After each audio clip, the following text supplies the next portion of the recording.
What's up, guys? Ron Harris here, Ron Harris Muscle Channel. Classic Physique. The division hasn't been around that long, only 8 years. It started in 2016. But I know a lot of you younger fans probably aren't familiar with the very early days of Classic Physique. And I wanted to give you a quick recap of the 2016 Classic Physique Olympia, the very first one, because the division has changed and grown so much already in just 8 years. But let's give props to the pioneers here. Okay, so from left to right, we have Sadiq Hadzovic, who had been a men's physique pro. Danny Hester, good friend of mine, I've known since 1991. Arash Rabar, who had also been men's physique pro. And Breon Ansley in his debut. They were all in their debut. He had been a 212 pro. He only did one show as a 212. You can see the shorts were very different.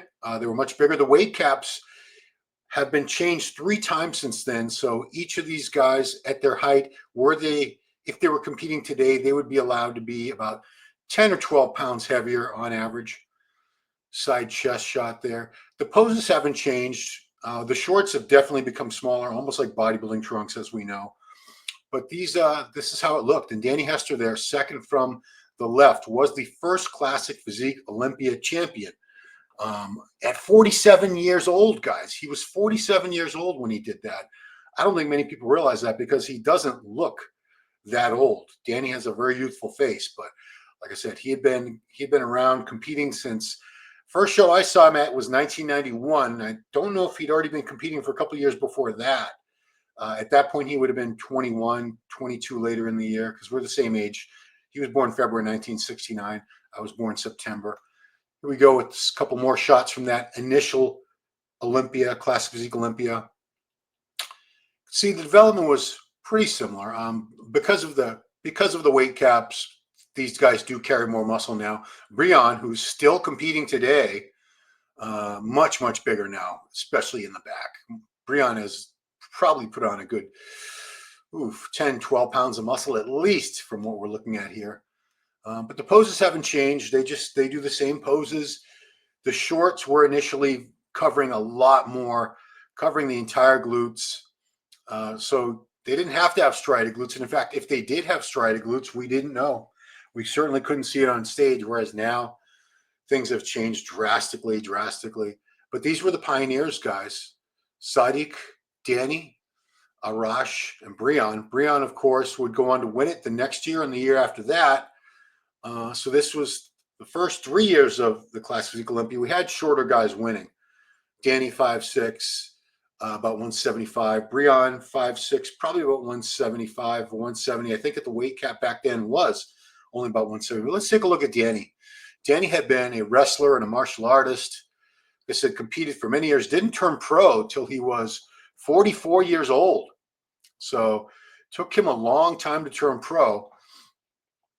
Had that old man muscle, as you can see, super dense, detailed, very mature muscle, very clean muscle separations. Certainly no site injections or anything weird about that. It was a beautiful physique. And he stayed natural for many years. Not even sure what he ever used, if he ever used anything, because he didn't change much, guys. I knew this guy. I'd see him year round. He stayed very lean all the time. Like I said, I knew him from back in 1991 when he was 21, 22 years old. Very consistent competitor. Showed up many times at the USA Nationals. Was always a top guy, but didn't get the pro card till 2013. But I want to give this guy credit because he was the pioneer. He was the very first Olympia champion in Classic Physique.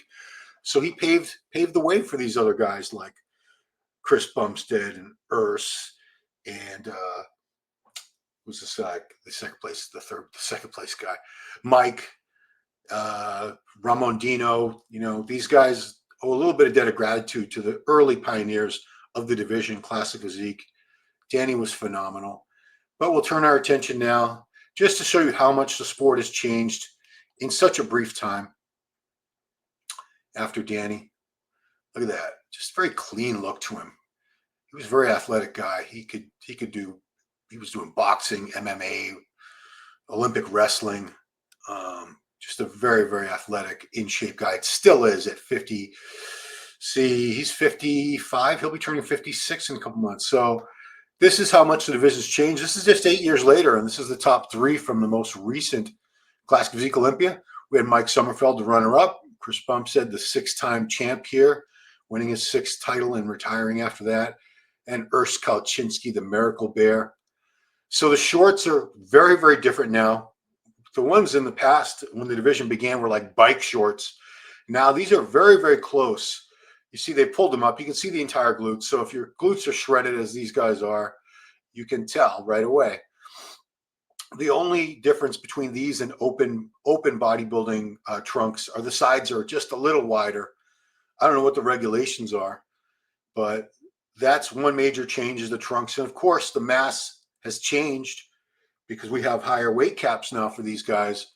Chris at 6'1" was allowed to be 242. I believe when that division began, he had to be 230. So he's 12 pounds up from when the division started. And I think it's across the board. It's somewhere around 10 to 12 pounds for everybody's height that they're allowed to carry now that they were not allowed to carry back in those old days. And obviously, since Chris is one, it's I wouldn't say it's a tall man's game, but guys like him and Wes Visters have been doing very well. And we don't see too many guys who are on the shorter side doing well. But that doesn't mean to say that they can't. Doesn't mean to say somebody can't come along, a shorter guy with a fantastic physique in the Classic Physique division and win. But I just want to give you guys a quick glimpse at how things were 8 years ago when the division began, Classic Physique, with its first champion, Danny Hester.